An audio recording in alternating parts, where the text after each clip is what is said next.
Hello everyone, I'm so glad to be here with all of you. Let me introduce myself. My name is Jimena Calle Londoño. I'm an English teacher at Centro Colombo Americano here in Medellin, Colombia. Allow me to ask you this question. Do you think that sometimes our expressions and body language can express our emotions better than words? If your answer is yes, this is the lecture for you. Let me tell you this. Something very important in our daily life is non-verbal and verbal communication because they both go hand in hand. Let me ask you one more question. Do you remember what is the meaning of nonverbal communication? Think about it for a second. Nonverbal communication is the process of communication through sending and receiving wordless, mostly visual clues between people. This concept is sometimes mistakenly referred to as body language, kinesics, but nonverbal communication encompasses much more, such as the use of touch, haptic, and distance, proxemics. Nonverbal communication includes those important but unspoken signals that individuals exhibit all the time.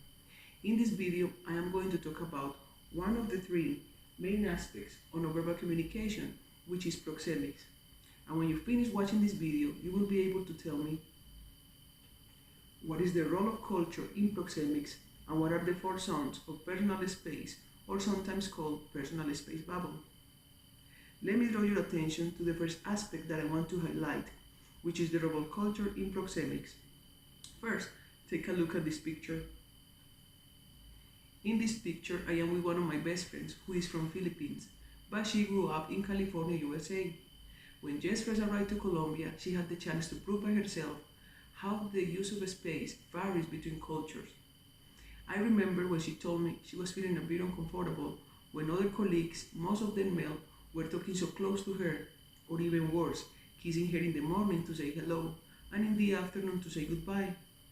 This kind of situation is more common than you might think, and it can be explained by sharing the findings of a research carried out by Arizona State University, which states that Latinos, be they Costa Rican or Colombian, interact at a close distance and frequently touch one another during encounters.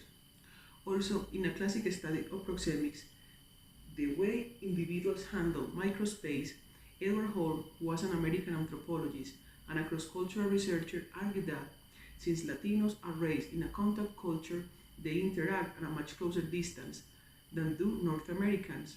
Second, we can also explain that situation with another powerful statement by Hall, which clearly sets out when two people grew up in different cultures, live in different sensory worlds. What is more, they are generally unaware of the degree to which the worlds may differ. Therefore, when two people of different cultures interact, each uses different criteria to interpret the other's behavior, and each may easily misinterpret the relationship, the activity, or the emotions involved. As you can see, culture plays a large role in molding our nonverbal communication as well as behavior. And as I said before, the use of space varies between cultures.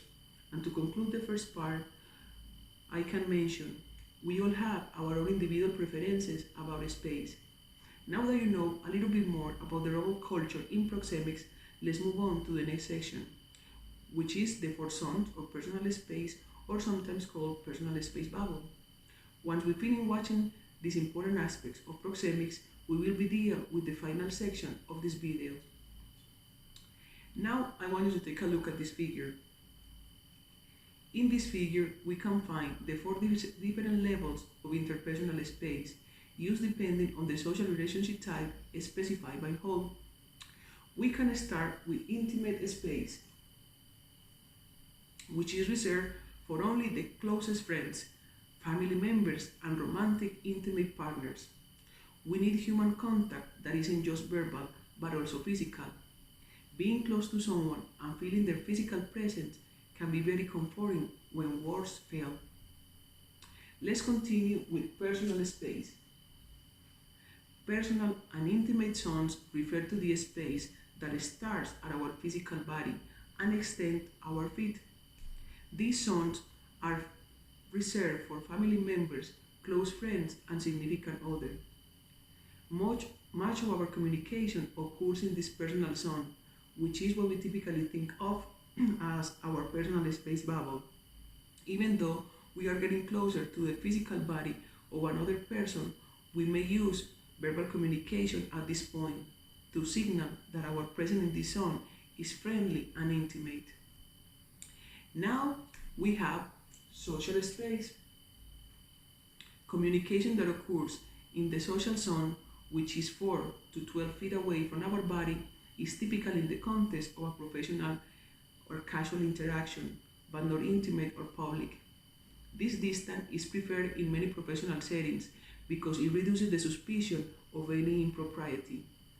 The expression kept someone at an arm's length means that someone is kept out of the personal space and kept in the social professional space. And finally, we have public space. Public zones refer to the space 4 or more feet away from our body, and the communication that typically occurs in these zones are formal and intimate. This is the least personal of the 4 zones and would be typically be used when a person is engaging in a formal speech with strangers, and with strangers you want to maintain your distance from. Now let's move on to the final section.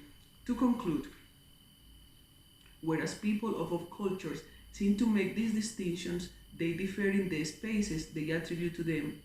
For example, Arab males